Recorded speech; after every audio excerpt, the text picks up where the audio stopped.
হাসিনাকে তার সরকারকে সেখানে বসিয়ে দেওয়া উচিত, এটা একটা কথা বলছি। ইসকনের হাত কত লম্বা এটা খুব শীঘ্রই হয়তো আমরা টের পেতে যাচ্ছি। তবে দুর্ভাগ্যজনক হলেও সত্যি যে ইসকনের যে নেটওয়ার্কিং সিস্টেম বা বহির্বিশ্বের কাছে ইসকনের যে পজিটিভ ফেস আর আমাদের দেশে আমরা ইসকন নিয়ে যে বক্তব্য দেই টোটালি কিন্তু সাংঘর্ষিক।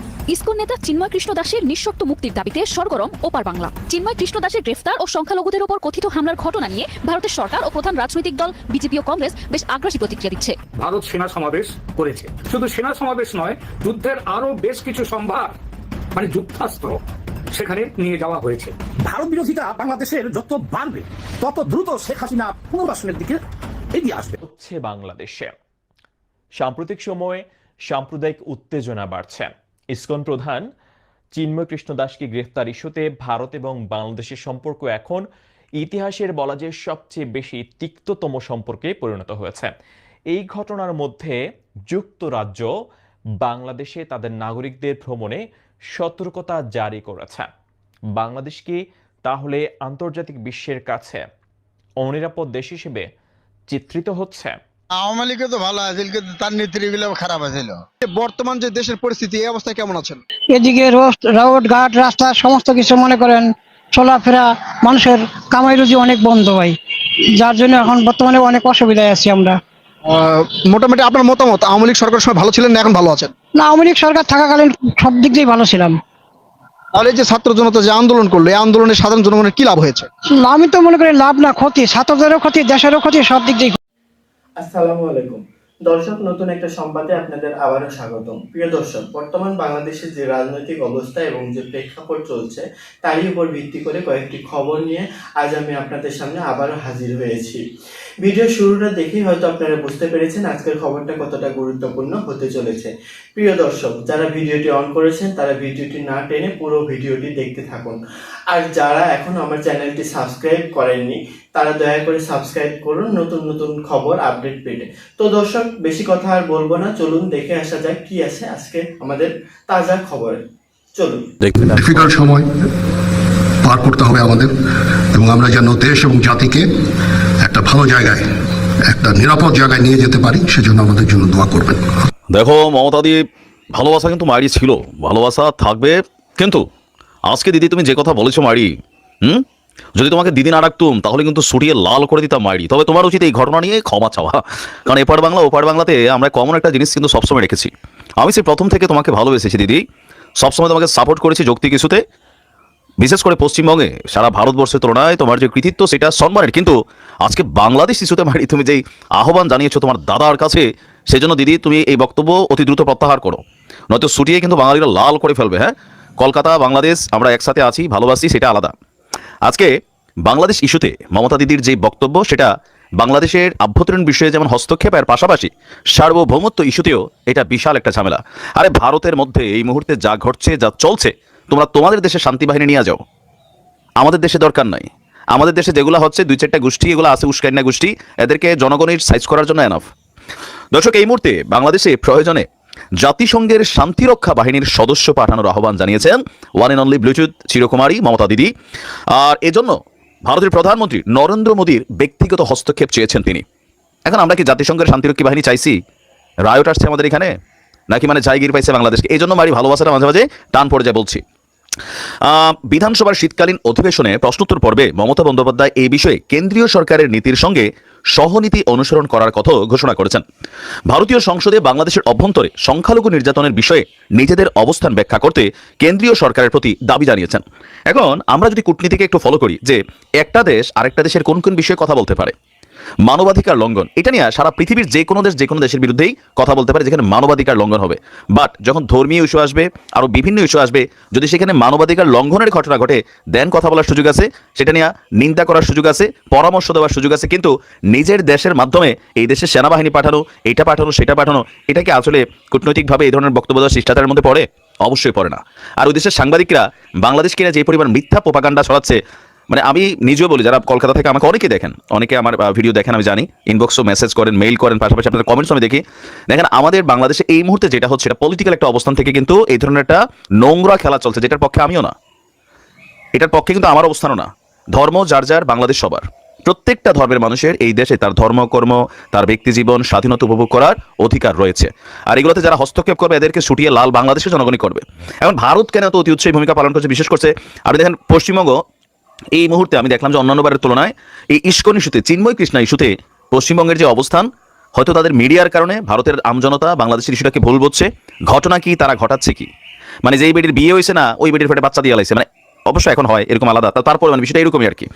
এদিকে অধিবেশনের শুরু থেকেই বিরোধী বিজেপি বিধায়করা শাসক দল তৃণমূল কংগ্রেসের সভানেত্রী মমতার কাছে দাবি করেছে যে বাংলাদেশ ইস্যুতে মমতার অবস্থান কি। তো মমতা বলছেন, আমাদের পরিবারের সদস্য, সম্পত্তি এবং প্রিয়জনেরা বাংলাদেশে আছে। এই বিষয়ে ভারত সরকারের যে অবস্থানই হোক না কেন আমরা তা মেনে নেব, তবে বিশ্বের যে কোনো স্থানে ধর্মের ভিত্তিতে নির্যাতনের আমরা নিন্দা জানাই এবং কেন্দ্রীয় সরকার ও প্রধানমন্ত্রীর কাছে এই বিষয়ে হস্তক্ষেপের আবেদন করছি। তো এমনটাই যদি জানান তাহলে আপনারা পৃথিবীর সব দেশের ইস্যুতে কথা বলে ভারত, আর আপনারা তো ইসরায়েলের সেনাবাহিনী পাঠান, নিজেদের দেশের লোক পাঠিয়ে যুদ্ধ করাইতে পারেন, সেখানে আপনাদের নীতি কি? ফিলিস্তিনে যা ঘটছে আপনাদের অবস্থান কি? মমতা দিদি, মারি দিদি, দেখো কাটাকাটি হয়ে যাবে কিন্তু, হ্যাঁ সত্যি বলছি। তো তিনি বলছেন, যদি এমনই ঘটনা চলে আমাদের লোককে ফিরিয়ে আনতে চাই, একবেলা খাবো, দরকার একটা রুটি ভাগ করা খাবো, আমাদের লোক অত্যাচারিত হোক, আমরা এটা চাই না। মানে এখানে ধর্মীয় সংখ্যালঘু নির্যাতনের কাল্পনিক অভিযোগ এনে ভারতের ত্রিপুরা রাজ্যের আগরতলায় অবস্থিত বাংলাদেশের সহকারী হাইকমিশন প্রাঙ্গণে হামলা ও ভাঙচুর চালায় হিন্দু উগ্রবাদীরা।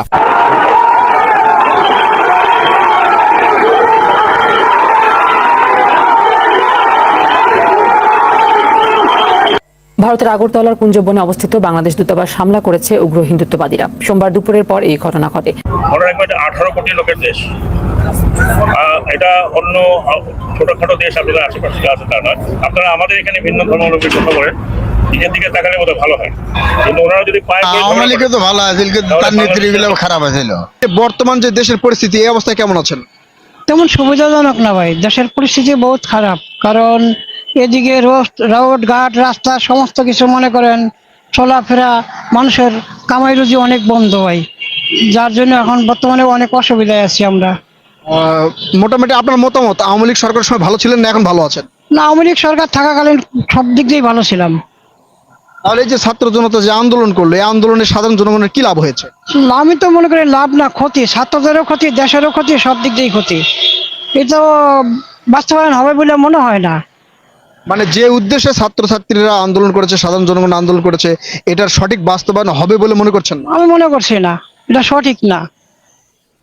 তাহলে কি সাধারণ জনগণ এখনো কি আওয়ামী লীগ সরকারকে পছন্দ করে? আওয়ামী লীগ সরকার যা করছে দেশের উন্নত করছে, কিন্তু ক্ষতি করে নাই, দেশের কোনো ক্ষতি করে নাই। রোডঘাট সবকিছুই ভালো ছিল, আর এখনো রোডঘাট ভালো আছে। আর ছাত্ররা আন্দোলন করে রোড বন্ধ, মানুষের সবকিছুই বন্ধ, ব্যবসা বাণিজ্য সবকিছুই খারাপ বর্তমানে। এই যে আওয়ামী লীগ সরকারের যে এমপি মন্ত্রীরা বাংলাদেশ থেকে টাকা পাচার করেছে, তারপরে অনেক কথা আমরা শুনেছি, এগুলো কতটা সঠিক বলে সাধারণ জনগণ মনে করে? এটা আমরা শুনি, সঠিক আর ব্যাঠিক আমরা বলতে পারি না। মানে মিডিয়া যেটা বলে সেটাই শুনতে হয়। হ্যাঁ, এটাই আর কি, মিডিয়া যখন যেটা বলে সেটাই। এখন আওয়ামী লীগ সরকার যদি বাংলাদেশ, অর্থাৎ শেখ হাসিনা যদি আবার বাংলাদেশে আসতে চাই, আওয়ামী লীগ সরকারের পক্ষে যদি জনগণ রাস্তায় নামে, সেক্ষেত্রে জনগণ কি রাস্তায় নামবে বলে মনে করেন?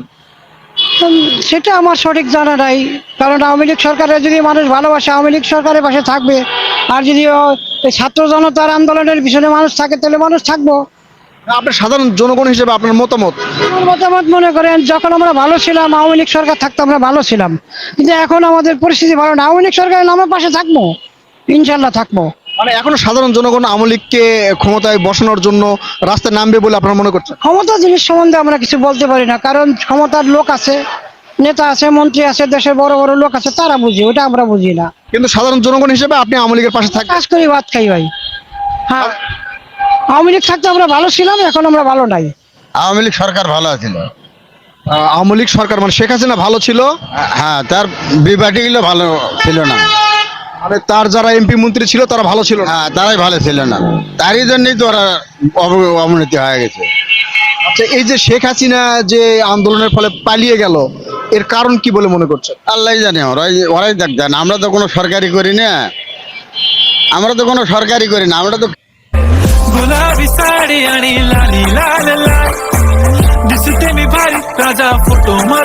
সরকারি করি না, আমরা তো কৃষক না। এই যে ছাত্র জনতা যে আন্দোলন করলো, এই আন্দোলন মানে করা ঠিক হয়েছে কিনা আপনার মতামত কি?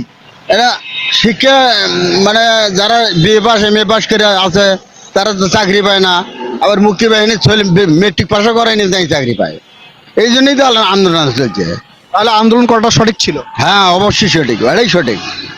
এই আন্দোলনের ফলে যে শেখ হাসিনা পালিয়ে গেল, শেখ হাসিনা আবার বাংলাদেশে আসতে চাচ্ছে, যদি আসে তাহলে কি হতে পারে? তাই স্ত্রী মন্ত্র তাই তো মনে করেন যে ভালো হবে, দেশের মানুষ দেশে আসবে, তাতে কি আছে?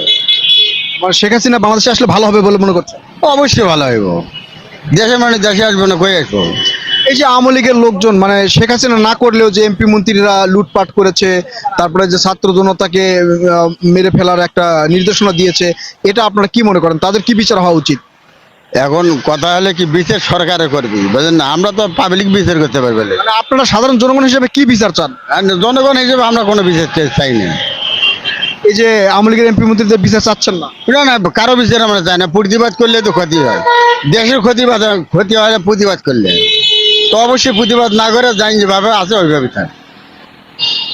ধন্যবাদ প্রিয় দর্শক, আপনারা শুনছিলেন সাধারণ জনগণের মতামত। আমরা আসলে জেনে নিচ্ছি বর্তমান পরিস্থিতিতে কেমন আছেন সাধারণ জনগণ, কি অবস্থার মধ্যে আছেন আপনারা শুনছেন। ভাই কেমন আছেন? আসসালামু আলাইকুম, ভালো আছি ভাই।